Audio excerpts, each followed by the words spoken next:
muchas gracias por estar con nosotros. Buenos días, un aplauso para Lorena, que no se durmió, una vez se durmió. Por una vez. Es cierto. Y después hablamos con Lorena y me dice, mira, me dormí. Pero bueno, qué bueno tenerles aquí. Qué bueno tenerles porque queremos hablar sobre el tema de la reforma fiscal, de la propuesta de reforma fiscal y la ley de disciplina fiscal, ¿no? Propuesta de ley de disciplina fiscal. También entiendo que hay una propuesta de ley de disciplina fiscal. Siempre recordamos aquel famoso memorándum que Charles Barkley, embajador de los Estados Unidos, antes de partir de acá, mandó a su gobierno, y se filtró ese memorándum donde decía que habían una mínima cantidad de empresas, obviamente, que evadían impuestos y que la cantidad llegaba, decía una cifra más o menos bastante impresionante. Lorena, ¿cómo está el nivel de discusión? ¿Hay estancamiento, que es una palabra que de repente se utilizó ahí en el reportaje, ¿no? ¿Hay estancamiento? ¿Hay avance? ¿Qué tipo de avance? ¿Es mínimo, etcétera? Bueno, en la comisión estamos cumpliendo el calendario de debate que nos propusimos, que consiste en, primero llegó el ministro a explicar toda la reforma, y luego hay un listado de instituciones y sectores privados que están siendo llamados para que den su opinión, su punto de vista ante la comisión.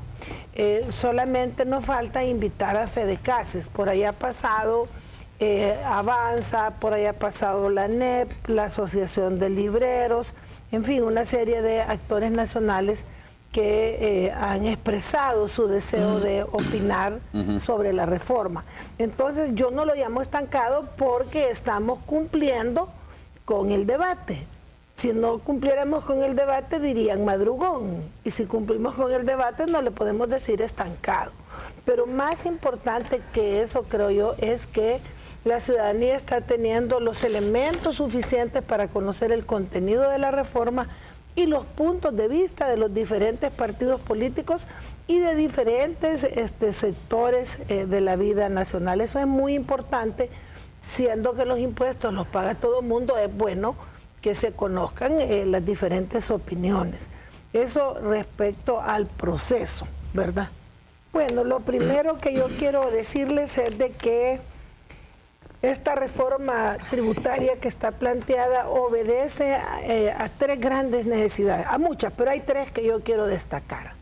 Una, que es necesario darle sostenibilidad a una política que abra espacio al crecimiento económico y mantenga los programas sociales. Dos, que es necesaria para mantener cierta estabilidad macroeconómica en función de los objetivos del crecimiento y el desarrollo social. Y tercero, es necesaria para tener niveles de estabilidad. Entonces, una reforma no se hace por hacer, sino que tiene en la mira propósitos. En el caso de este gobierno, hay propósitos muy claros que son desarrollar el tema del empleo, la seguridad y la educación. El problema del crecimiento, ayer había un debate sobre si el crecimiento, no crecíamos por los impuestos. Yo creo que El Salvador pasó mucho tiempo casi sin impuestos, la empresa privada. Y de todas maneras la tasa de crecimiento ha sido la misma, 1.8, 2%. El tema del crecimiento tiene que ver, por ejemplo, con la mano de obra salvadoreña. La mano de obra salvadoreña es de muy baja calificación. El promedio de escolaridad son 5 o 6 años en el país. No hay un contingente de trabajadores preparados en tecnologías de punta. Y eso hace que solo vengan de corte y pega las maquilas y no tengamos inversiones de mayor valor agregado. Eso requiere una gran inversión. Por eso el profesor Sánchez Serén ha planteado la Universidad de Ciencia y Tecnología, la computadora en primaria y secundaria, y otros elementos que mejoran la mano de obra. Eso requiere inversión. Segundo, la conectividad interna del país. Cómo poner agroindustrias si las calles no llegan a todos lados, y cómo mejorar el comercio internacional si nuestras carreteras todavía, a pesar del gran esfuerzo, tienen cuellos de botella. Eso requiere inversión. ¿Cómo cambiar la matriz energética? Se dice que aquí no invierten porque la energía es muy cara. Entonces tenemos que hacer una inversión en cambiar la matriz energética. Todo eso es inversión, todo eso es dinero que tenemos que recaudar al tiempo que mantenemos los programas básicos de salud y educación. Ahora, yo creo que Arena está de acuerdo en eso, ¿no? Totalmente de acuerdo. De esas necesidades que tiene el país. Solo te quiero concluir mi exposición. Es que todo el mundo dice que es necesario, lo que pasa es que ¿quién paga eso? Ahí está la discusión. Nosotros somos de la opinión que el que gana más pague más y que el que gana menos pague menos. De acuerdo a los estudios de la Digestic, el decil más pobre de El Salvador invierte casi el 25-28% de sus ingresos en impuestos y el decil más rico entre 10 y 12%. Eso es un desequilibrio que debemos ir corrigiendo poco a poco, de manera que haya una mejora en la equidad y la redistribución del ingreso. Y un comentario, cuando te dicen que va a haber una gran cascada hasta en las tortillas, porque el que maneja más de $5,000 al mes va a tener una retención, yo quiero llamar la atención que ese es un argumento muy perverso, porque quiere decir lo siguiente: yo soy tramposo y voy a pasar el impuesto al que no le toca. Claro, y nosotros no podemos admitir que como se declaran tramposos, entonces no, pero no hay que decirle Lorena, a la gente. Los antecedentes son así, fíjate, de alguna manera, ¿no? Han sucedido así. No es lo correcto, yo lo digo muy francamente, no es lo correcto. Pero lo que pasa es que la institucionalidad del país no sé si está preparada para detener a los tramposos. Y quiero decirte algo, cuando yo digo esta palabra es porque ya es tiempo que hay un cambio cultural. No puede seguir este país con que el que es bueno es pasmado, ¿verdad? Debemos promover que el que es bueno es responsable, que el que es bueno es coherente, y por eso he sido quizá dura en mi comentario, porque creo que ya es tiempo que le demos vuelta. ¿Cómo puede impactar la austeridad y hasta dónde puede alcanzar si el gobierno se pone lo más austero posible, si el Ejecutivo se pone austero, si el Judicial y el Legislativo, en la medida que estos tres órganos del Estado se ponen austeros, ¿sería suficiente realmente como para decir, bueno, ya tenemos la plata para educación, para salud, para seguridad pública, etcétera? La austeridad no es suficiente. Primero porque doy por hecho que nadie está pensando en despidos masivos. Claro. Entonces, si no estás pensando en despidos masivos y las remuneraciones son el 85% del presupuesto, estamos hablando de hacer una reducción dentro del 15% que es el resto. Que es la inversión, para inversión más bien. Y bienes y servicios. Si al 15%, ¿cuánto le querés quitar? La quinta parte. 5 por 15, ¿qué estamos quitando? Estás quitando 3% al final del presupuesto. ¿Y qué es el 3% del presupuesto? $150 millones. Vaya, podríamos decir, maravilla, 150 millones de dólares. Repito, la carretera de San Miguel vale 122. Y estamos de acuerdo. Pues sí, pero para 150. Pero ahí está más o menos un análisis de cómo, si se aplica la austeridad, ¿qué podríamos hacer con eso? Muy poco, muy poco. Es importante porque como es dinero público no hay que votarlo. Claro, estoy de acuerdo. Y ese es un tema de honradez, ¿verdad? De probidad, usar bien el dinero. Pero aparte de eso, no te saca del apuro. Fíjate el tema de las escuelas. Hay 4,000 escuelas en El Salvador.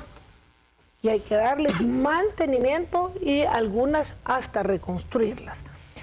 Cuando estaba el presidente, el ministro de Educación, hubo un plan de reparación de 300 o 400 escuelitas, pero son 4,000. Imagínate, nos quedaban 3,600 escuelas sin tocar. Eso yo estoy de acuerdo que hay que entrarle. Entonces el tema es que yo estoy de acuerdo en un gasto más eficaz, más pertinente, más alineado a los objetivos del país. Pero lo que también es muy claro es de que si no mejoramos la recaudación, vamos a estar en serias dificultades. Ayer los señores de ANEP hacían un análisis bastante feliz que decía, como se han equivocado en el PIB, porque ellos, fíjate, el Banco Central está haciendo los ajustes, pero ellos ya se adelantaron y al tanteómetro han dado una cifra, dicen, pues como se ha equivocado en un 20%, en este momento la tasa de recaudación es 19. ¿Y qué hacemos con eso? Si le ponga 19, le ponga 17, la cantidad de dólares es la misma. Y estamos hablando de las necesidades. Significa que no alcanza el 19, ¿no? Simplemente si fuera el 19. Da lo mismo, es un debate bizantino, porque tenemos que centrarnos en encarar las necesidades del desarrollo. Que es bien interesante los ejemplos que ponemos. Aquí se ha hablado mucho de que hay empresarios grandes que están en la informalidad. el impuesto a las transacciones financieras y control de efectivo tiene sobre todo un sesgo en esa dirección, que es que las personas que pudiendo ser contribuyentes no contribuyen, por esta vía comiencen a contribuir. Y el impuesto tiene como dos caminos. Por un lado, la retención, que tú la puedes liquidar y te puede servir para pagar tu impuesto, o sea, das el recibo como que dieras dinero cuando declaras la renta. Pero si no la quieres declarar, queda de impuesto definitivo. Y esa es una manera de comenzar a encarar el tema de la evasión de sectores de la economía todavía grandes o medianos que están en la informalidad. Respecto a la cuestión de las transacciones arriba de $750, mira que según las AFP el salario promedio son $800 y de ahí para abajo. Entonces, en realidad, la inmensa mayoría de gente de este país no hace cheques de una sola vez por $750. Pero esta ley tiene 1, 2, 3, 4, 5, 6, 7, 8, 9, 10, 11, 12, 15 exenciones. O sea que no se aplica para todas las operaciones como ha planteado mi compañera. Por ejemplo, el pago de bienes y servicios, dice aquí, están exentos. El pago de bienes y servicios por medio de cheque. El uso de tarjeta de débito y transferencia bajo cualquier modalidad o medio tecnológico, cuyo valor o transacción sea igual o inferior a 750, es el que ya habíamos visto. Los pagos de los tarjetavientes de las tarjetas de crédito, los pagos de la seguridad social y previsional, los pagos, acreditaciones y transferencias realizadas por todas las instituciones del Estado, las misiones diplomáticas, los organismos internacionales, las agencias de desarrollo, la cooperación de los países extranjeros, los fondos de pensiones, los usuarios de zona franca, los de depósitos de perfeccionamiento activo, los Lorena, parques o centros de servicios. ¿No hay un costo escondido en todo esto? El pago de remuneraciones a trabajadores, inclusive las indemnizaciones laborales. La exoneración procederá únicamente cuando el pago de la suma se realice desde una cuenta especial de depósito del empleador o mediante de cheques.